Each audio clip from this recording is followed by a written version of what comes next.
Bien, cuando José Luis me propuso hacer esta charla, bueno, yo no soy un gran investigador, no soy una persona con ningún tipo de renombre, todo lo contrario.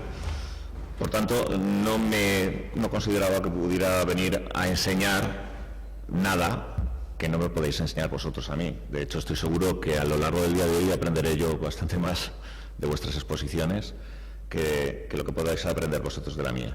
Pero sí creo que desde una universidad tan pequeña como es la nuestra, la Universidad de La Rioja, con muy poquitos alumnos y con una forma de trabajo pues parca en recursos y muy limitada, sí que podemos aportar una visión de cómo se pueden hacer bastantes cosas, pues ahora que está tan de moda el término, pues utilizando el low cost, ¿no? Cómo con pocos recursos se pueden conseguir hacer cosas muy interesantes.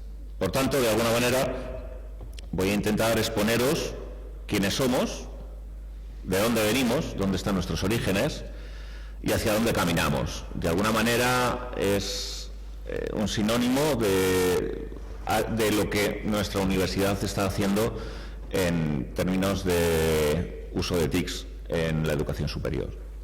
Nosotros somos quienes de alguna manera damos ese soporte TIC dentro de la universidad y por tanto la fundación va de la mano de la universidad en estos términos. Así que, no en vano, pues lo que os voy a contar es mi película, ¿vale? Bien, ¿quiénes somos? Nosotros somos la fundación de la Universidad de La Rioja. Todas las universidades, a finales de los 90, crearon sus fundaciones. Cada una para unos tipos de acciones diferentes, pero todas bastante cercanos. En nuestro caso, nuestra fundación fue creada en el año 97 y se encarga de realizar la gestión de los títulos propios y de la formación permanente, de realizar proyectos internacionales, como los cursos de lengua y cultura españolas, gestiona todo lo relacionado con las relaciones universidad-empresa, la OTRI, se encarga también de dar formación, orientación laboral y gestionar prácticas remuneradas para los titulados y llevamos el campus virtual. Claro, cuando cuentas esto, la primera pregunta que a cualquiera le sale es ¿por qué la fundación de la Universidad de La Rioja gestiona el campus virtual de la Universidad de La Rioja? Cosa que yo sepa es el único caso. Campus virtual es una herramienta suficientemente estratégica como para que debiera ser gestionada desde dentro de la universidad. Bueno, pues en nuestro caso el motivo es el origen. El origen de nuestro campus virtual viene de que, y os lo desarrollaré más adelante, en la Universidad de La Rioja impartimos dos titulaciones, dos licenciaturas plenamente online. De hecho, son dos titulaciones que lamentablemente se van a extinguir gracias al Plan Bolonia, pero que nos han supuesto un 25% de nuestros alumnos. No estamos hablando de algo residual y pequeño, sino que han marcado bastante la historia de las TICs en la Universidad de La Rioja. ¿Y hacia dónde vamos? Bueno, pues como os decía, somos una universidad muy pequeña y por lo tanto tenemos y estamos siempre muy abiertos para ver lo que nos marca el mercado y saber hacia dónde tenemos que ir. Siempre con la premisa de que tenemos que buscar modelos que sean sostenibles. La palabra sostenible es una palabra que nos la hemos aprendido muy bien. Como decía José Luis antes, hay que aprender de los errores y vais a ver que nosotros cometimos alguno que otro.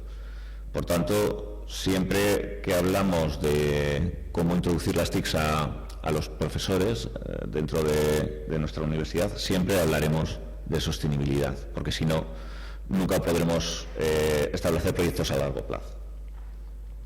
Bien, sirva esto como introducción a lo que os voy a contar y por tanto lo que voy a hacer es un recorrido histórico a lo largo de nuestra corta historia, valga la redundancia. Primero, para poder hablar de TICs en educación superior, uno se tiene que ir al pasado. No me voy a ir a Gutenberg, pero sí que me voy a ir a las épocas en las que yo estudiaba. Han pasado unos cuantos años. Yo recuerdo a principios de los 90, era Universidad de Zaragoza, en el Colegio Universitario de Logroño, le llamábamos el culo, con perdón. Teníamos tecnología en nuestra carrera. Yo estudié matemáticas en una carrera con una carga tecnológica importante, dábamos programación, era una cosa exacerbada. Incluso en alguna asignatura llegamos a usar un procesador de textos. Recuerdo que teníamos no una sala de ordenadores, sino un pasillo de usuarios. Era un pasillo porque era un pasillo cortado, era un pasillo que le habían puesto dos paneles de aluminio, y ahí había 5 de aquellos Macintosh pequeñitos en los cuales nosotros pues hacíamos nuestras cosas raras de matemáticos. La compartíamos con los químicos, que eran igual de raros que nosotros, y era la única sala de ordenadores que había allí. El resto de titulaciones no sabían lo que era un ordenador. Recuerdo, porque entonces era becario, que en el año 92 se estableció la primera conexión a Internet en la universidad. Teníamos una conexión punto a punto con la Universidad de Zaragoza a la impresionante velocidad de 2.200 baudios, casi veía uno pasar los bits, era una cosa espectacular. De hecho, no era ni siquiera una conexión directa a Internet, sino que teníamos que utilizar un VAX de aquí, de la universidad, para poder salir fuera. Por circunstancias de la existencia, luego acabé en Oviedo. En Oviedo, en la Universidad de Oviedo, allí se notaba que ahí tenían bastante más dinero que nosotros. Tenían muchas salas de ordenadores, lo cual ya era una cosa increíble. Y recuerdo que una de nuestras salas tenía unos monitores verdes. Unos monitores verdes llenos de letras en los cuales uno pues no veía un icono ni por recomendación. No solo eso, sino que tenían conexión en red. Ya se podía utilizar Internet. Los alumnos podíamos utilizar Internet. Eso sí, solo por la tarde. No fuera a ser que recargáramos la infraestructura. Vale, había más medios. ¿Pero qué es lo que hacíamos? Pues lo mismo. Dábamos las asignaturas de programación en aula, utilizábamos el SPSS ya en aquel entonces, y poco más. Léase, vale, se usaba la herramienta, pero digamos que el uso de las TICs en el aula no existía. Se seguía dando clase magistral, teorema, colorario, clases de problemas, vamos, exactamente igual que se había dado desde que existía la facultad. Por tanto, no, digamos que la implementación de las TICs que había en aquellos años era nula, por no decir inexistente. Había medios, pero no había forma de aplicarlo. Es cierto que los profesores, además, en muchos casos tenían unos grandes desconocimientos de la herramienta, de las herramientas.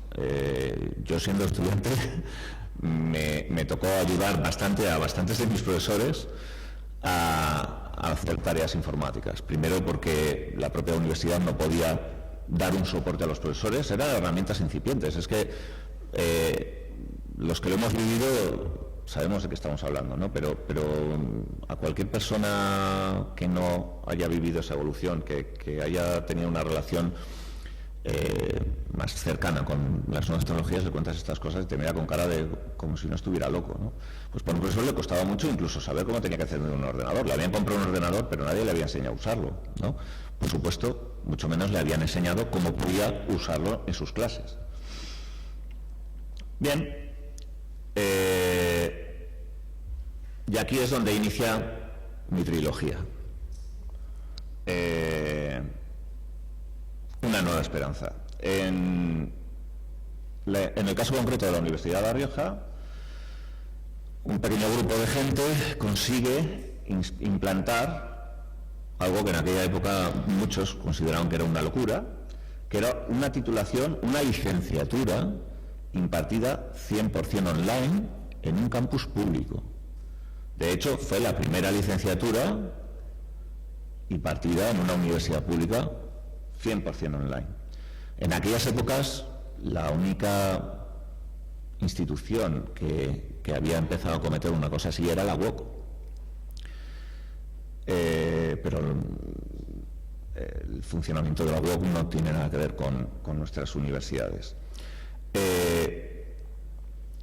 Además, era una titulación, digamos que no muy implantada, los impartía en muchas universidades, pero sí se detectó un nicho de mercado que estaba ahí.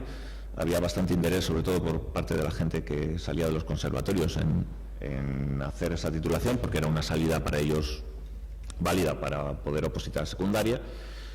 Y bueno, fue complicado porque imaginaros la infraestructura necesaria, que ahora os contaré un poco cómo se hizo, para poder montar esto.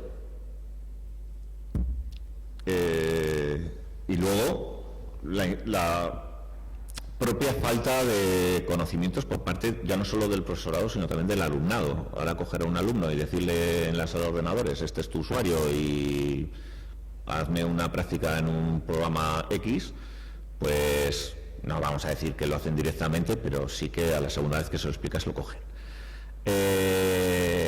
Entonces, para muchos de los alumnos que empezaron aquella titulación, era casi su primer contacto con el ordenador. Eran otras épocas. Bien, esta película de mi trilogía cubre los años del 99, que fue cuando se empezó, hasta el 2002.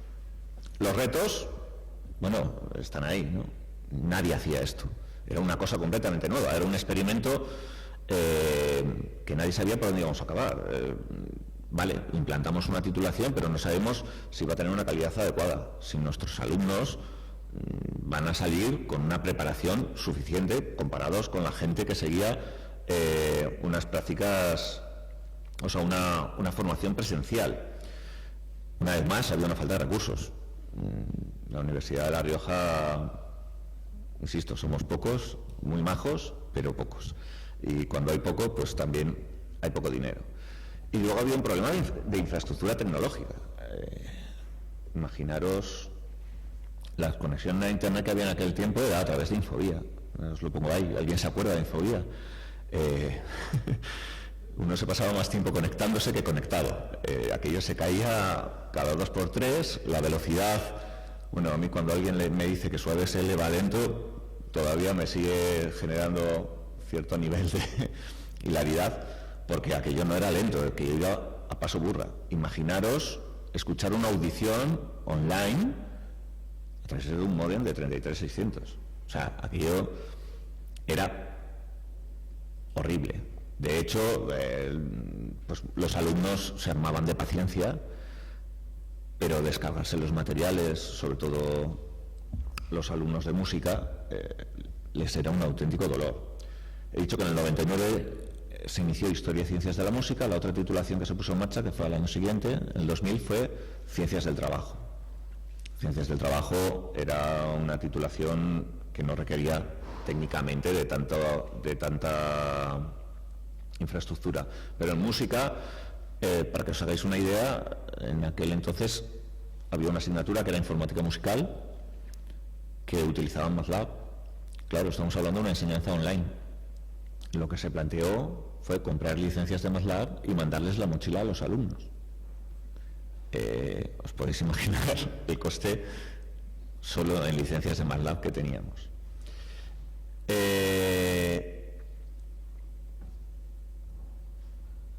La metodología que se utilizó está basada en 3 figuras. Me he comido la S.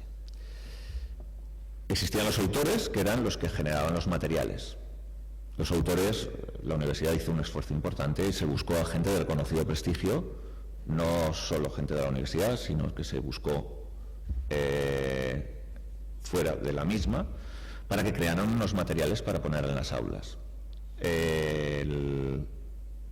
Esos autores generaban unos materiales que eran adquiridos por la Fundación de la Universidad, y en la Fundación de la Universidad había un equipo, como os pongo ahí, hasta 28 personas llegaron a estar trabajando en ese equipo, que revisaban los materiales, los digitalizaban, los componían, los maquetaban, los colocaban en las aulas. O sea, era una estructura muy importante. Además, desde allí se daba soporte, desde la Fundación se daba soporte a los alumnos y a los profesores que intervenían. Había dos tipos de profesores. Unos que eran los denominados coordinadores, que eran los profesores de la asignatura, gente que en su POZ tenía unos créditos que los daban online.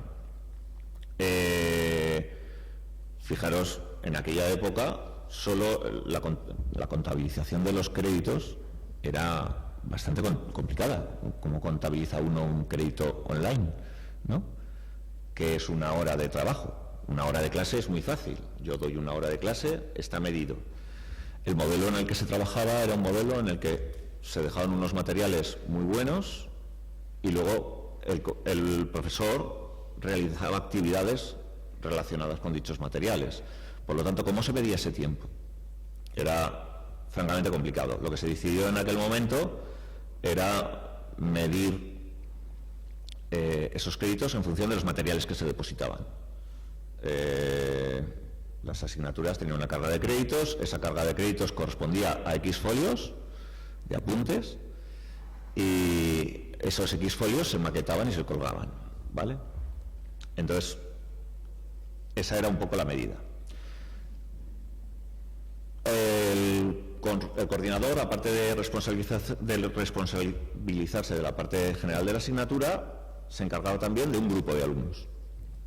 Si había más alumnos que los que el grupo, o sea, si se llenaba el grupo, se contrataban profesores consultores, que eran profesores que, digamos, apoyaban la labor del coordinador.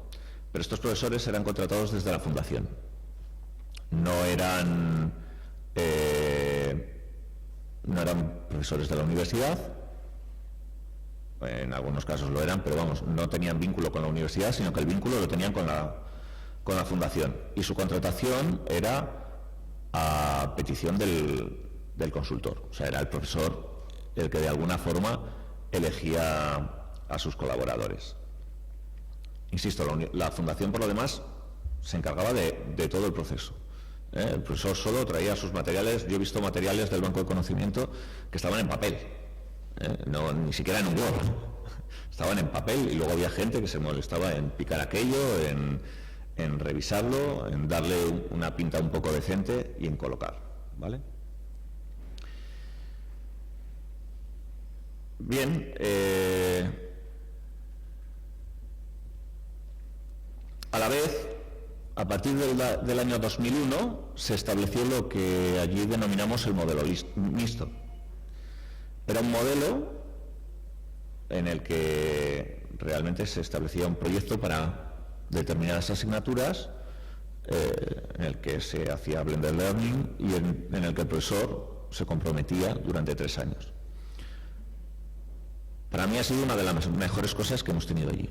Eran unos proyectos que el profesor presentaba de evaluación, que eran evaluados, y si tenían una calidad adecuada, se realizaban. A cambio, y aquí es donde yo creo que estaba la clave del éxito, se le daba al profesor una subvención en aquel entonces de 1.000 euros, que no eran para el profesor, sino que eran para compra de equipamiento. Casi todos lo usaban para comprarse un ordenador nuevo, y además se les daba hasta un 30% de descarga de créditos de la asignatura. Eso quería decir que podían cambiar un 30% del tiempo de la asignatura por actividades online. Es curioso que esto se pudiera hacer en el año 2001 y ahora no nos dejen, pero era así. O sea, entonces, claro, el profesor veía que, por un lado, se lo gratificaban. No es que fuera una gran gratificación, pero bueno, 1.000 euros daba para que uno se comprara una impresora o un monitor un poco decente o algo así, pero sobre todo se reconocía el esfuerzo por parte del profesor, porque se le permitía dejar de dar horas de clase. Que no es que los alumnos recibieran menos clases, lo que era que los alumnos trabajaban de otra forma. Bien, se arrancó el proyecto, como os pongo ahí, con 28 asignaturas en el año 2001.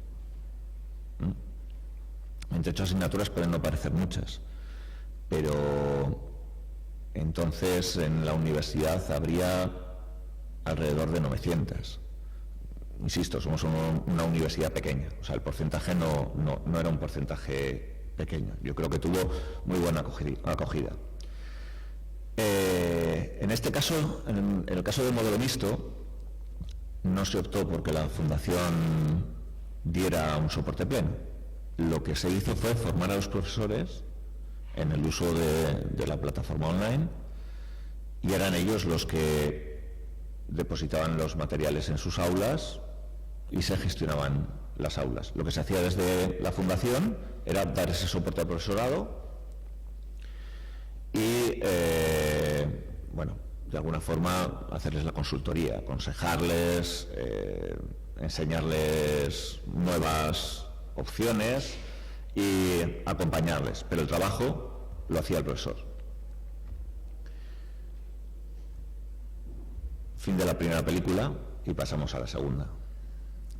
Tras la ilusión inicial viene el primer bofetón.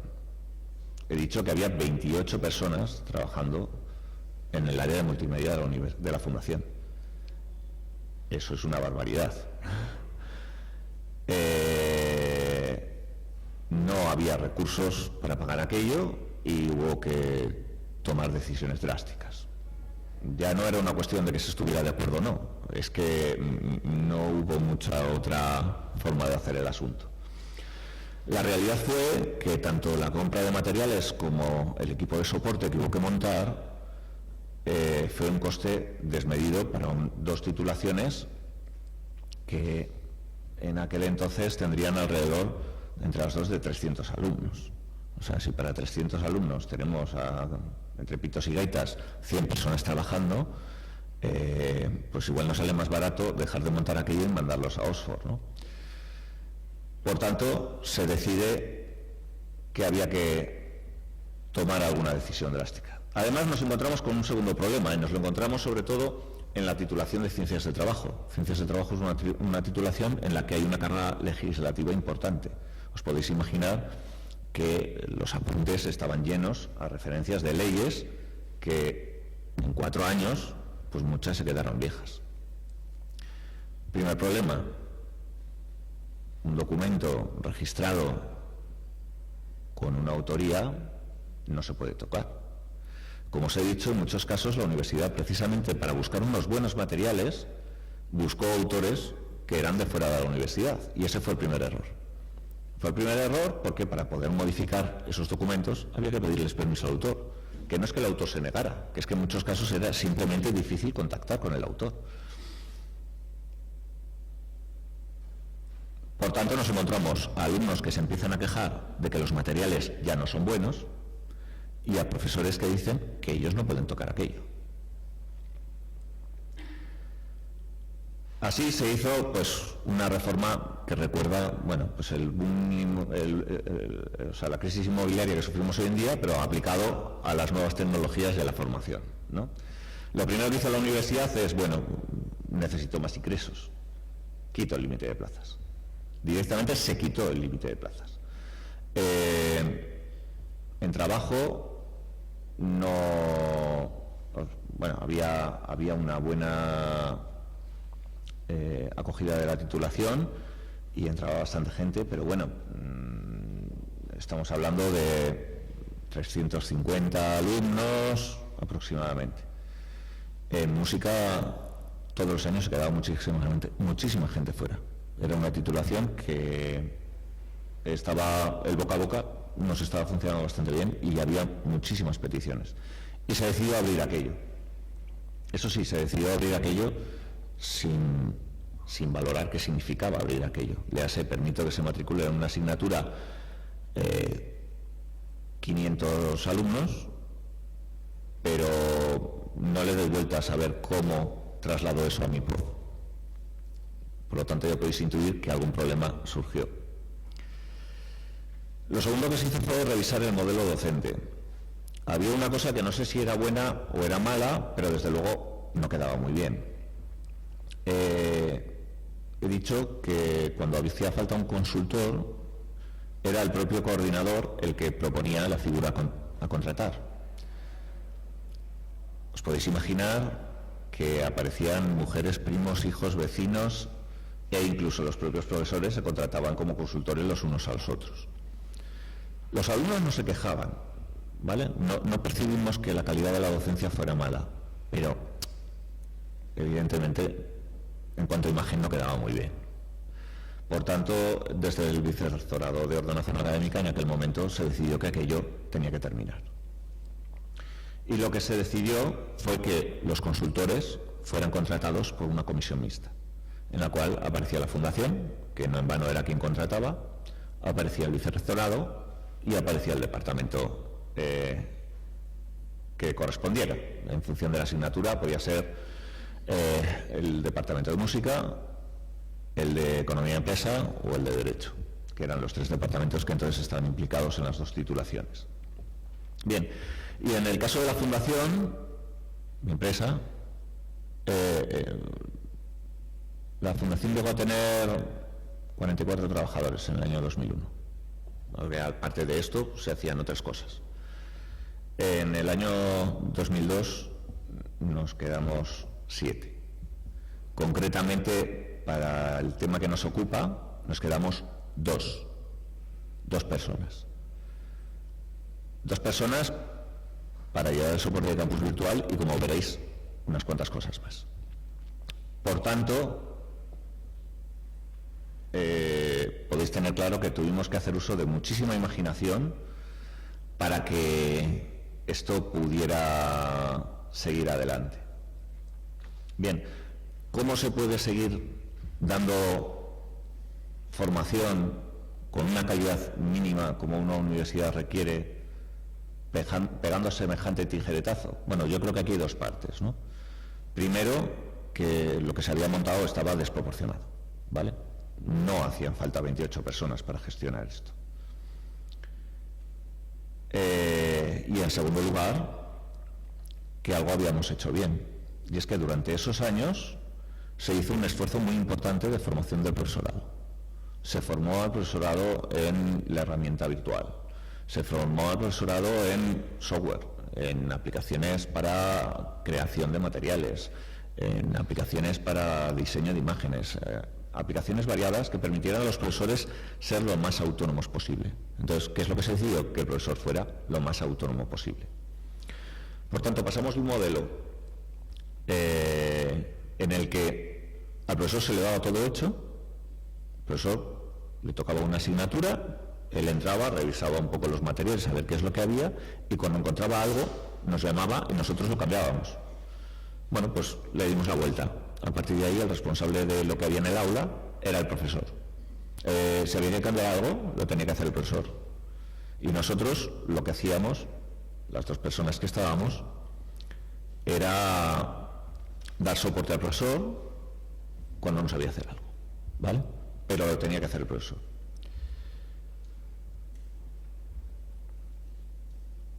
Bien, esto era un poco lo que os decía. Además, para solucionar el problema de los materiales desactualizados, se decide que el profesor, el coordinador, pues que tiene que actualizar esos materiales. Evidentemente, un alumno no puede recibir información que no es correcta. No podemos estar enseñándoles leyes que son obsoletas.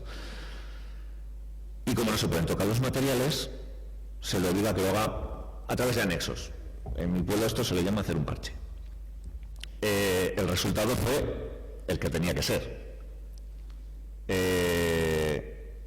Los profesores, los coordinadores, se encuentran con individuos con los que comparten su asignatura que ellos no han elegido. Además, evidentemente se encuentran con que sus amigos ya no están. Se encuentran con que tienen que tocar unos materiales y encima no los pueden tocar, ¿no? Bien está que te digan que modifiques las cosas, Pero que te digan que no puedes tocar las cosas y que tienes que actualizarlas aparte, imaginaros, alumnos, en el módulo 2, tema 3, en la página 45 os olvidéis lo que pone y vais al foro y cogéis un fichero que he dejado y miráis lo que pone ahí. Claro, eso tiene una calidad docente espectacular. Insisto, hay que ver las cosas desde la perspectiva histórica. La realidad es que en aquel momento no se puede hacer mucho más, las cosas como son. Claro, los alumnos se encuentran con sus profesores en pie de guerra, con profesores que directamente no querían saber nada de sus consultores, pasaban de ellos, con lo cual los alumnos que su grupo colgaba de un consultor, pues se encontraban con que nadie les respondía, porque el que les respondía no sabían si estaba autorizado y el que les tenía que responder no les respondía. Y claro, pues todo este parcheo y colocación de documentos donde uno puede o le viene en gana, sin ningún tipo de patrón y donde cada profesor lo hacía pues dentro de su buena voluntad, donde le parecía bien, pues generó un caos en las aulas espectacular.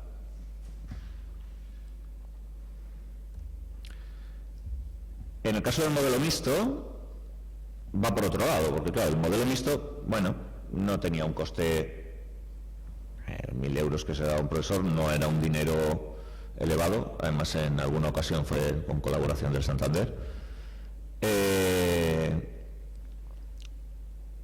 Y que el profesor deje de ir al 30% de las clases a la universidad, económicamente al revés, se ahorra luz, ¿vale?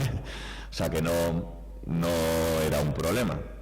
Por lo tanto, deciden abrirlo a todo el que lo solicite. Quitamos lo de los 1.000 euros, claro. No solo eso, sino que se crea, claro, los proyectos dejan de estar evaluados, con lo que prácticamente todo el mundo se acogió al modelo mixto. Claro, si puedo quitarme el 30% de las horas de clase por dejar unos materiales, por decir que dejo unos materiales a mis alumnos, pues que no me digan más.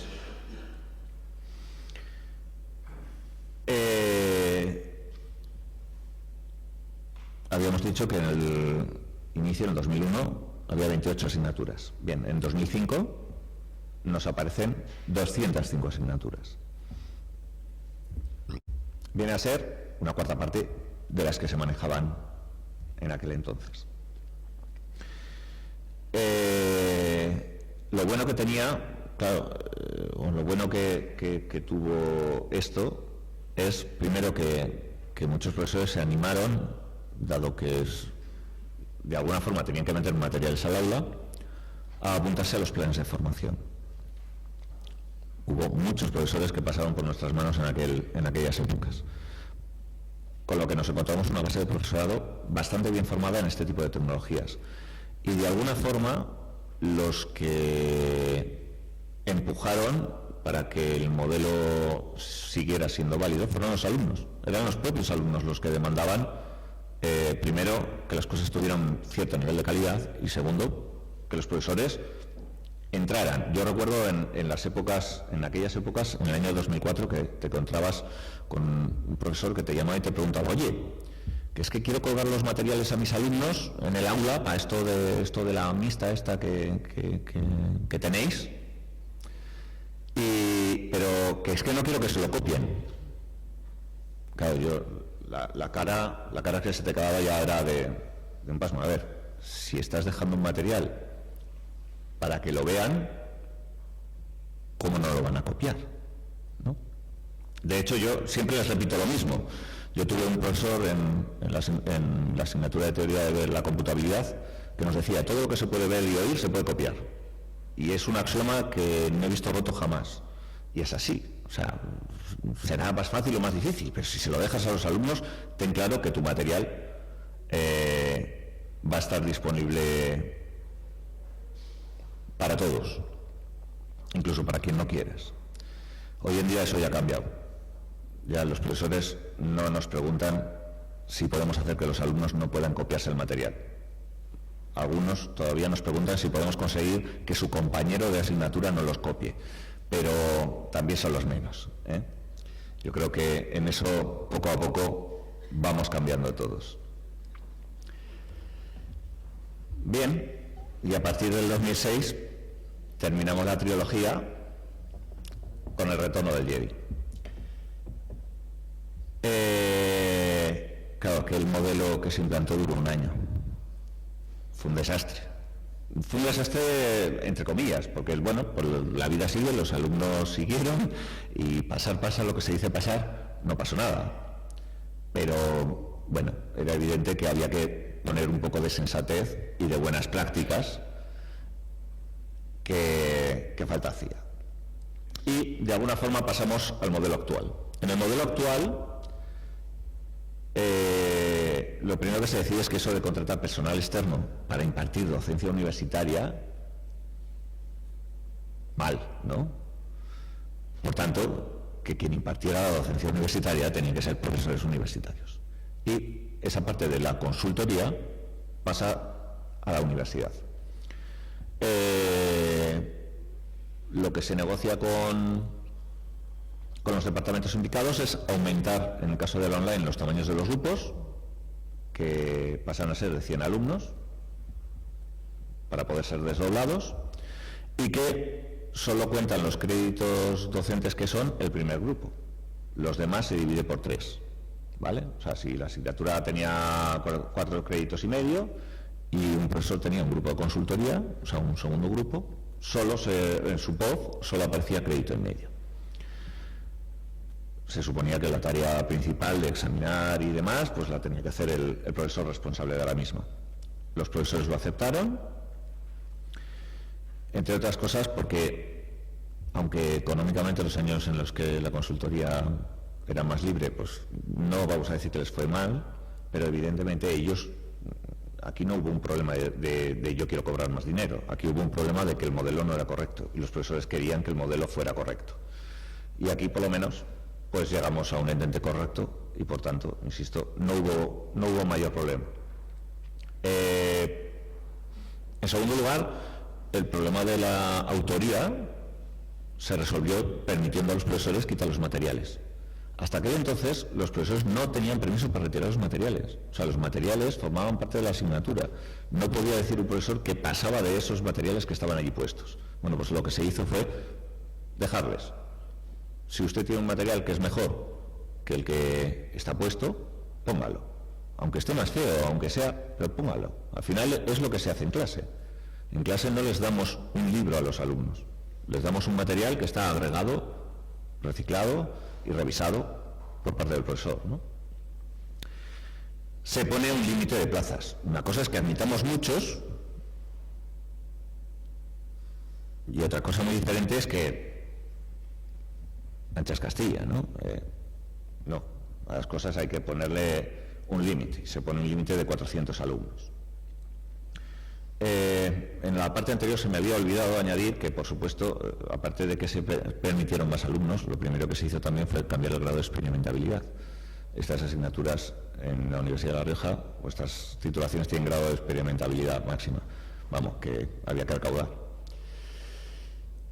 Y, bueno, de esta forma conseguimos un programa que es sostenible. ¿Por qué es sostenible? Primero, porque los profesores asumen la carga. O sea, el profesorado asume que puede asumir, que puede realizar ese trabajo. En segundo lugar, porque el alumnado recibe una formación más adecuada, porque el profesor elige qué es lo que tiene que formar. Y en tercer lugar, porque económicamente es viable. No estamos generando una carga que la universidad no puede asumir. En cuanto al modelo mixto, bueno, citando a David Benito, de la Universidad Pública de Navarra, en el 2006 hicimos una implantación a lo euro del campus virtual. A lo euro quiere decir que da igual que no lo quieras, lo tienes, ¿vale? Pusimos un espacio virtual para cada una de las asignaturas de todas las diplomaturas y licenciaturas que había ahí. En el 2011 extendimos eso a toda la formación de posgrado, a doctorado y posgrado. Por tanto, todas las enseñanzas oficiales de la universidad disponen de aula virtual. Ahora comentaré alguna cosa al respecto. Y se acaban las películas, y llega Disney y nos las compra. En nuestro caso llega Bolonia, y ahora que ya tenemos las licenciaturas implantadas con alumnos, con éxito y con todos contentos, pues las tenemos que quitar. Este es el último año, el trabajo ya no tiene docencia, y en el caso de música este es el último año que se imparte. A algunos nos da mucha pena porque le hemos visto nacer, crecer y morir, pero esperemos que sigamos con este tipo de experiencias. Desde luego, a día de hoy seguramente en posgrado. En grado será complicado, pero en posgrado sí. Bien, ¿cómo lo hemos hecho? Evidentemente la pieza fundamental de esto fue el LMS. Este os sonará porque creo que algo compartimos. Hasta el año 2001, bueno, se comenzó con WebCT, primero la versión 1.2, de ahí se pasó a la 3.1, luego a la 4, luego a la 6, que se convirtió en la 8, y ahora estamos con LEARN. Todo el mundo, la primera pregunta que te hacen cuando dices que utilizas Blackboard es: pero eso no es muy caro. Nosotros hicimos cuentas y nos sale más barato que otras cosas. Lo que sí hemos tenido siempre claro desde la Universidad de La Rioja, es que con el tamaño que tenemos no tiene sentido dar soporte a más de un campus, y por tanto la herramienta tenía que ser única. Que usemos Blackboard es porque a día de hoy pensamos que es nuestra mejor opción. Evidentemente uno no tiene más que mirar el mapa de universidades para ver que hay muchos que no comparten la opinión que tenemos nosotros. Es normal. En nuestro caso nos sale muy bien. No solo utilizamos Blackboard, sino que además lo tenemos en outsourcing, lo tenemos en hosting. Somos dos personas.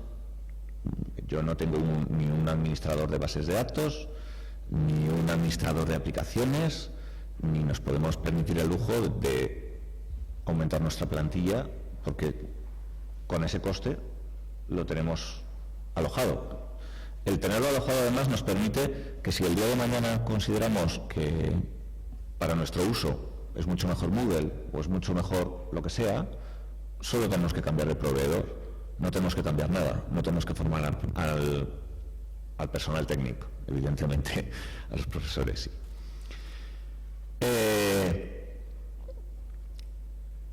Llevamos alojados, o sea, lo tenemos hosteado desde el año 2006, que fue cuando se hizo la migración a WebCT 6, y bueno, digamos que estamos razonablemente contentos. Desde el 2010 también tenemos integrada la herramienta de videoconferencia, que también os sonará, y diréis, bueno, que os subvencionan los de Blackboard. No, es algo que es casualidad. Hemos analizado distintas soluciones y en estos dos casos hemos llegado ahí. Bueno, Collaborate es una herramienta ampliamente utilizada y que en nuestro caso, si os digo la verdad, a mí me preguntáis en el año 2009 que si íbamos a poner una herramienta de videoconferencia, hablando con el proveedor, se lo he dicho más de una vez, y hubiera contestado que si estáis locos, somos la Universidad de La Rioja, si nos juntamos 4, nosotros las videoconferencias las hacemos en el bar, con un café. ¿Qué es esto de si no tenemos distancia, si el campus se recorre en 300 metros? Pero hemos descubierto que hay otros usos. Estamos en Iberus, ¿verdad? ¿Os suena? Invitar a profesores de otras universidades a que participen en nuestras clases son cosas que con este tipo de herramientas se pueden hacer. E incluso nos acaban sorprendiendo con otros usos. Yo he visto a profesores utilizar una herramienta de videoconferencia como es Collaborate como software de control de aula. Léase, para hacer una conferencia en el aula de ordenadores, que están todos juntos. Pero que es que como puede cambiarse las pantallas de unos a otros y pueden usar distintas herramientas y transmitirse ficheros, pues que le vale. Por tanto, son soluciones que consideramos flexibles y que nos aportan mucho. A día de hoy, esto lo hacemos 3 personas. Hemos aumentado. Un informático, una pedagoga y yo.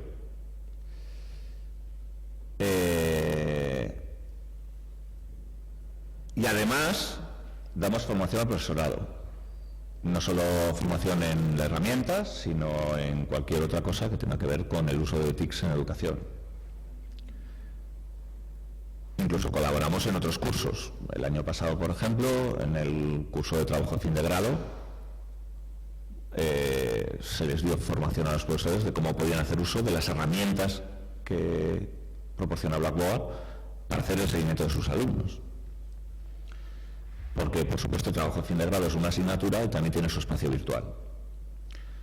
Y además, para los títulos propios damos un soporte completo. O sea, creamos las aulas, digitalizamos los materiales, los organizamos, damos la tutoría pedagógica. Y además, llevamos la informática a la fundación. Gestionamos el software de gestión de alumnos, todas las bases de datos internas, la infraestructura tecnológica, pues también la llevamos desde ahí. Por tanto, ya veis que aburrirnos no nos aburrimos. A día de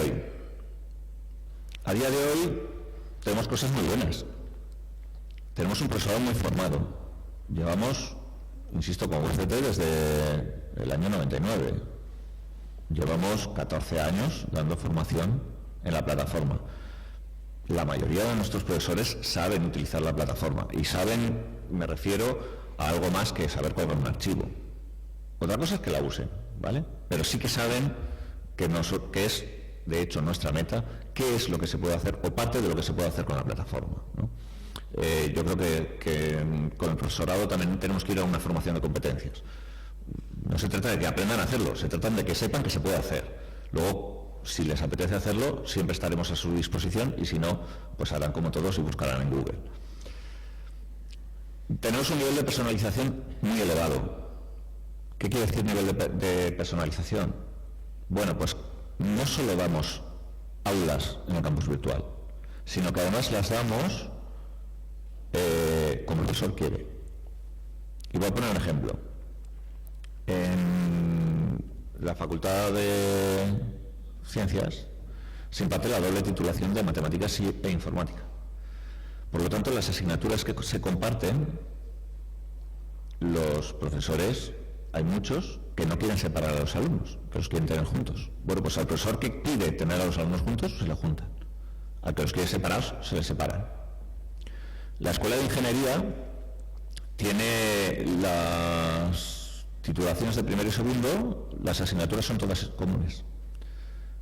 Por lo tanto, en vez de tener separadas las aulas por titulaciones, las tiene separadas por grupos. Y se hace.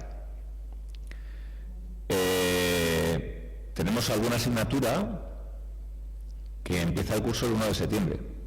Son asignaturas de agrícolas que hacen prácticas en campos de viñedo y, claro, las tienen que hacer pues cuando las tienen que hacer. Eso no sabe nada de calendarios académicos.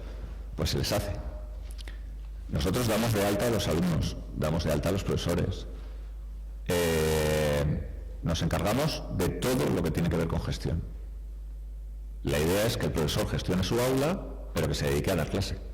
De lo demás, nos encargamos nosotros.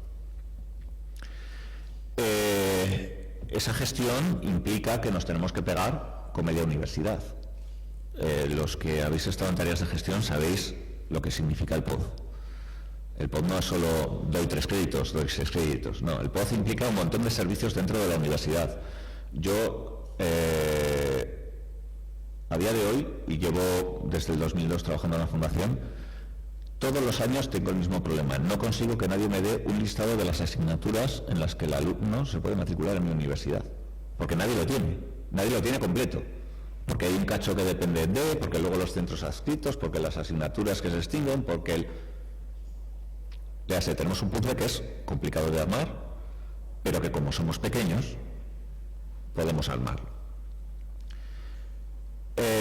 Además, sí, son muchos los equipos, pero como somos pequeños, nos conocemos. Y por tanto hay muy buen nivel de colaboración y un nivel de trabajo muy fluido entre la Dirección Académica de Formación e Innovación Docente, la Oficina del Estudiante, la Oficina de Calidad y Evaluación y el Servicio Informático y nosotros, la Fundación. 5 servicios implicados. Es una pequeña locura. Yo recuerdo el año pasado que, gracias a, ahora que no nos oye nadie, al Ministerio de Educación, yo tuve el POZ una semana antes de que empezara el curso. Bueno, si no hubiera podido trabajar mano a mano con esta gente, el día que empezó el curso era imposible que aquello estuviera preparado. Y es curioso porque además, en muchas ocasiones, entre las fundaciones y sus casas madres, suele haber pequeños roces. Desde luego, en nuestro caso, es todo lo contrario. Debilidades, la pasta, la de siempre. Esa creo que la tenemos los pequeños, los grandes, los medianos, todos en general. Y luego que, bueno, evidentemente con el equipo que somos, hacemos nuestras cosas, las hacemos lo mejor que podemos, pero no podemos asumir grandes historias, no podemos comprometernos en proyectos complejos porque no tenemos personal. Además, no hay una línea clara de trabajo, no ya en la universidad, yo creo que es una cuestión del mundo universitario, ¿no? Lo que veíamos antes del modelo mixto, a mí me gustaba porque se compensaba al profesor, o sea, al profesor se le pedía un esfuerzo y a cambio se le premiaba con algo, y al alumno también. Al alumno se le pedía un esfuerzo, tenía que hacer unas actividades en campus virtual y a cambio, pues oye, mira, unas horas que tienes libres, ¿no? Esto es un tiempo que puedes organizarte tú. Ahora, sin embargo, curiosamente en Bolivia, al profesor se le pide que haga un esfuerzo de utilizar las TICs en sus asignaturas, pero por contrapartida se le dice que no, él a clase de grupo grande tiene que seguir yendo y dando su clase magistral. Por tanto, lo que haga es un añadido, y lo haga o no lo haga, va a cobrar igual a final de mes. Y al alumno, lo mismo, ¿no? El profesor te pone una serie de material adicional, pero luego tengo que ir a hacer un examen o tengo que entregar un trabajo. Ya sé, el alumno solo mira el entregable y no puede valorar el resto de acciones porque no tiene su premio. No ve el premio por ningún sitio. Por lo tanto, yo creo que eso es algo que se debe trabajar y que espero que algún día se trabaje. Y relacionado con eso está la cuestión de que se ve que los campus virtuales y esto de las TICs y los MOOCs y los PLES y todas estas siglas que últimamente salen mucho por todas partes es algo que hay que hacer, ¿no? Hay que tenerlo. Es como las redes sociales. Hay que estar en Facebook y hay que estar en Twitter. Bueno, no sé, yo creo que igual es el momento de echar el freno, de pararnos un poquito y pensar qué es lo que queremos y si realmente estamos consiguiendo aquello que perseguimos, que es mejorar la calidad de la formación que damos. Así, nosotros, aparte de mantener el campus, procuramos seguir buscando nuevas herramientas, integración de repositorios, herramientas colaborativas, bueno, las mismas herramientas que muchos de vosotros vais a presentar en distintas comunicaciones después. No voy a entrar en ellas porque ya las conocéis sobradamente. Procuramos además buscar modelos sostenibles. Buscamos que el profesor pueda aprovechar las TICs no para trabajar más, sino para trabajar menos. Es complicado, pero es que si no, no tiene sentido. O si no es para trabajar menos, por lo menos para trabajar mejor. Que el profesor pueda hacer más cosas con el mismo esfuerzo. Además, enfocado a mejorar el aprendizaje del alumno, que es a lo que vamos. Si no, ¿para qué nos estamos inventando todas estas cosas? Hay un término que una vez oí en una conferencia y que muchas veces utilizo, que es el término de Disneylandia educativa. Parece que voy a dar una clase de álgebra y si digo que uso Facebook y Twitter, ya está, ya soy un profesor 2.0 y mi clase es alucinante. Pues no, la herramienta no asegura el objetivo, que el objetivo es que el alumno aprenda. Por tanto, tenemos que establecer procedimientos que nos permitan medir las dos cosas.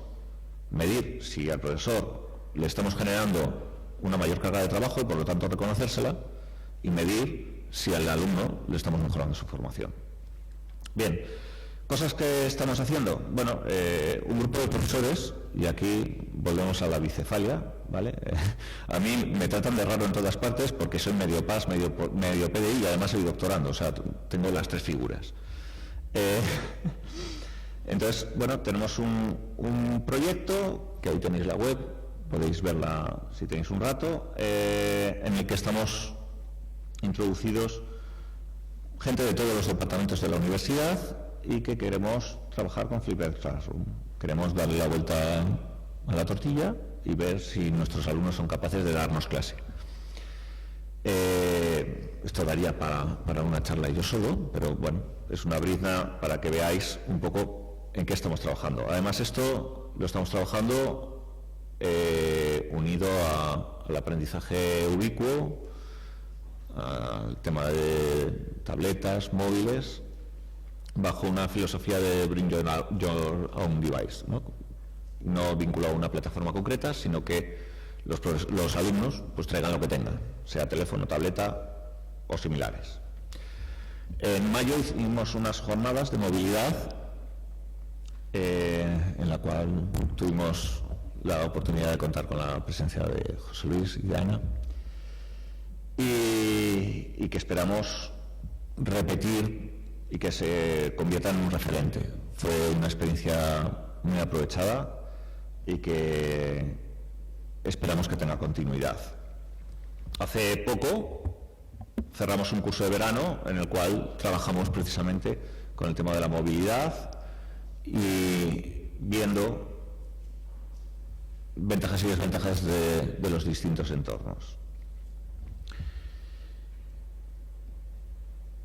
Bien, por tanto, decía que en la línea en la que estamos trabajando, y para ir terminando ya, antes de que me agruñan, nos gustaría que este trabajo del uso de las TICs se reconociera de alguna forma, se reconociera. Yo estoy seguro que muchos de vosotros vais a exponer cosas súper interesantes que os han costado un montón de horas y lo más que vais a conseguir es que alguno aquí os aplaudamos, pero no os van a dar nada más y es una pena. Es una pena porque es un trabajo importante. Decía que también se le reconozca el trabajo al alumno y que hubiera una voluntad de apoyo para proyectos que se salgan de la buena voluntad. Proyectos que partan de la buena voluntad del profesorado, vemos muchos. Un profesor o un grupito de profesores se juntan y deciden hacer algo.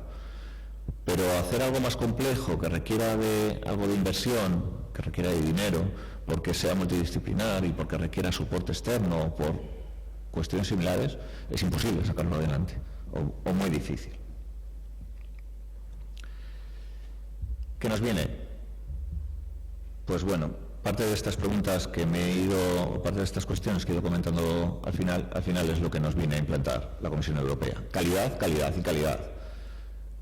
Está muy bien que digamos que nuestras asignaturas adquieren unas competencias, está muy bien que digamos que las TICs mejoran nuestra educación, pero si no lo medimos y no demostramos que es cierto, no hemos hecho nada que pase de una conversación de pasillo. Por tanto, tenemos que buscar métodos que nos permitan saber si lo que estamos haciendo es correcto o no. Y eso es todo. Como os pongo ahí, seguro que la próxima vez hablaremos de un montón de siglas de esas que salen todos los días. Y os ponía abajo una referencia, habéis visto que la presentación estaba llena de objetos de Star Wars. Bien, en el año 2003 creo que fue, estuve en una reunión de usuarios de UCT en la que por primera vez vi a un tío disfrazado con una batamanta y su sable Jedi dando la conferencia, y aquello me impresionó. No me he atrevido a llegar a ese exceso, pero es un genio del e-learning y si tenéis una oportunidad os recomiendo que le echéis un ojo a su página web porque es muy inspiradora. Y nada más. Muchas gracias por vuestra atención. Bueno, muchas gracias a ti, José Manuel, por traernos este camino de dichas y desdichas de tu universidad desde hace más de 10 años. Bueno, pues como os comentaba, vamos bien de hora, tenemos tiempo para, si queréis hacer alguna pregunta, un comentario, algo que os haya llamado la atención. Javier.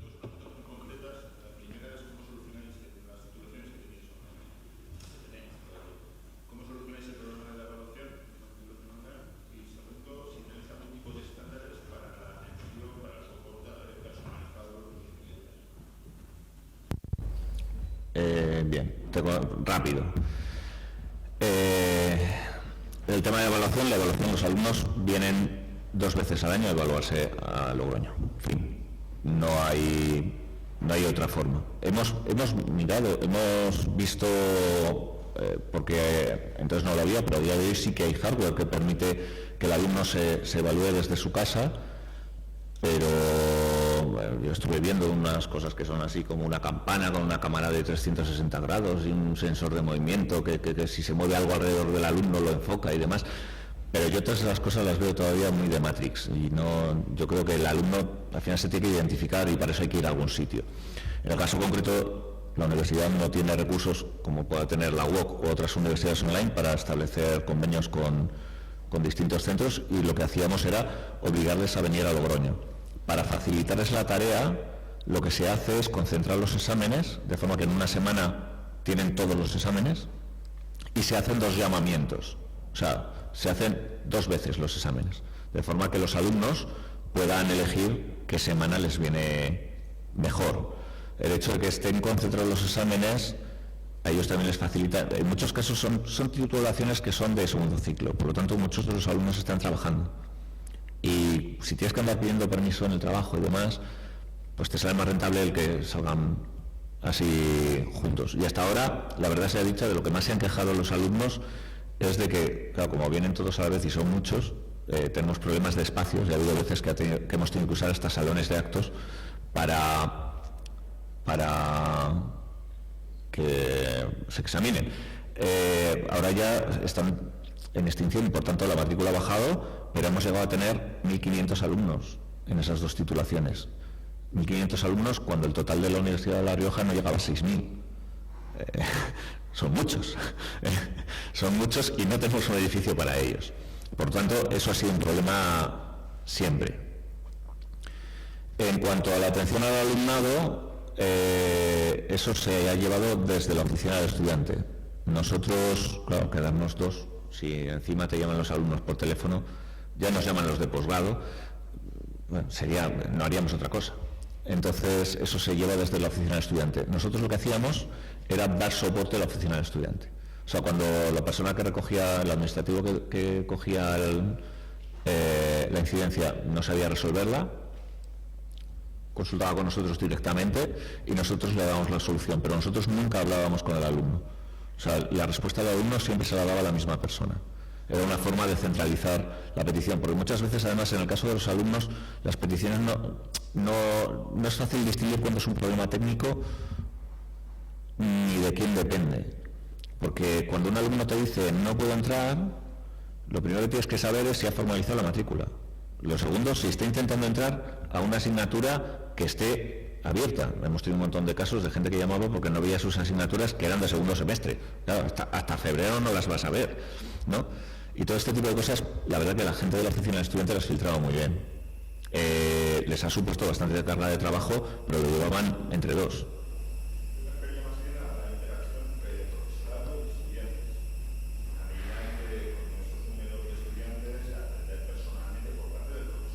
Sí, sí, sí.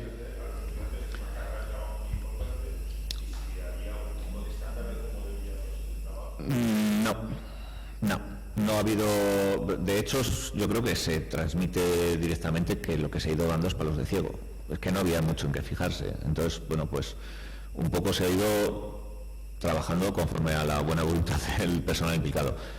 Hay que decirlo que la gente que está trabajando era gente que se implica bastante en el proyecto, sobre todo en el área de música, porque en trabajo la gente era de distintas ramas y no formaban tanto bloque, pero en el caso de música la gente manejaban las cosas de forma muy similar, se coordinaban bastante entre ellos, y con los alumnos, pues claro, si tienes 500 alumnos en una asignatura, como se ha dado el caso, pues manejarlos es muy complicado, porque si solo el 10% te hacen una pregunta, estamos hablando de 50 tíos, ¿no? O sea que no es nada fácil.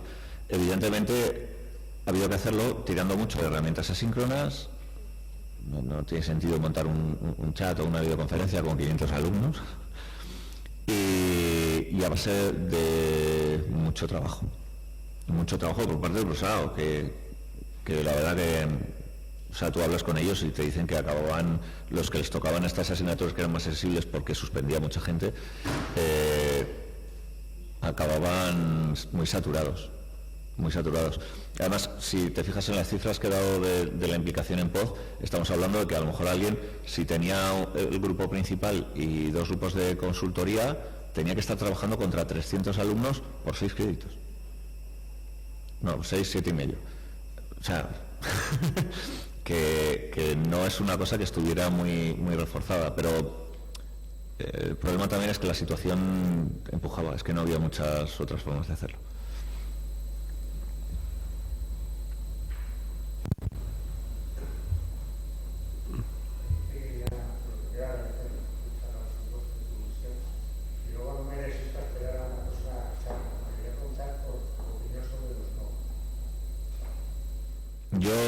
Esto ya es una opinión personal, seguramente yo no soy pedagogo y entonces verás que soy muy escéptico. Los MOOC tienen una parte buena y una parte más complicada. Una parte buena que es esa parte en la que además yo creo que muchos estamos de acuerdo, el conocimiento pasa a ser abierto, ¿no? Yo creo que hemos pasado, y eso es algo que además al profesor universitario le está costando mucho. El profesor universitario está pasando de estos son mis apuntes a yo soy un agregador de conocimiento, con lo cual la palabra mío desaparece, ¿no? Antes los profesores ponían su nombre en todas partes y ahora, sin embargo, pues los materiales, si me apuras, hasta empezamos a citar de dónde los sacamos, lo cual ya es todo un reconocimiento. Sí que nos hemos dado cuenta de que es mejor sumar que restar, ¿no? Y que es mejor poner cosas en común. Y desde ese punto de vista, pues los MOOC aportan eso, ¿no? Aportan el que conocimiento se expande de forma masiva. Pero hay una parte netamente empresarial que nadie ve, y es, vale, montamos un MOOC y luego cómo lo rentabilizamos. Ya sé cómo se sostiene eso. ¿De qué forma una universidad que va a cobrar solo por el título? O sea, damos la formación en abierto y luego el que quiera un papel le cobramos un pastizal. Es difícil ver cómo va a ser el ROI de los MOOC. De hecho, yo creo que hay muchas experiencias que se han abierto y que en unos años veremos que muchas de esas experiencias, igual que se han abierto, se cerrarán. Porque además, la palabra MOOC se está aplicando en muchas partes y la mayoría de los MOOC, de masivos y de abiertos, tienen nada. O sea, MOOCs reales como tal, hay muy pocos. Entonces podemos ir hacia 2 puntos. Podemos ir hacia un poco lo mismo que ha pasado con el comercio en Internet, en que vamos a centralizar todo en esas grandes entidades que han lanzado esos MOOCs, que es lo mismo que nos pasa con el comercio electrónico con Amazon, que todos morimos en Amazon, que está bien por lo fácil que es el acceder a ello, pero está mal porque iremos a viva el pensamiento único, solo vas a aprender lo que ese sitio te muestre. Y si no, es que no veo claro cómo se puede sostener una infraestructura semejante. En cualquier caso, tampoco, si al final los haces masivos, si los haces iguales, ¿qué vamos a hacer? ¿Quitar a todos los profesores y simplemente soltar 4 cursos en un único sitio y ya está? No lo veo. Además, y esto sí que es para pegar un poco desde mi posición a los pedagogos, cada año nos inventamos una sigla. El MOOC es la sigla de este año. El año pasado eran los PLES.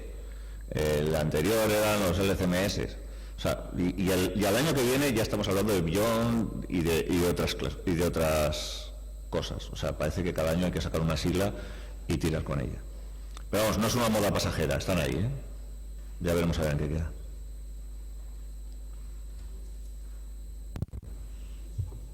¿Alguna pregunta más? ¿Comentarios? Bueno, pues volver a agradecerte, José Manuel, tu presencia aquí, la charla que nos has dado. Vamos a hacer, siendo el programa, un descanso hasta las 11:30, que daremos paso en esta misma aula a la primera sesión de comunicaciones. Ya os mandé un correo a las personas que vais a comunicar, aprovecharemos este descanso para que vayáis cargando en este ordenador las presentaciones y así luego ir un poquito más ligeros, ¿vale? Muchas gracias y luego nos vemos.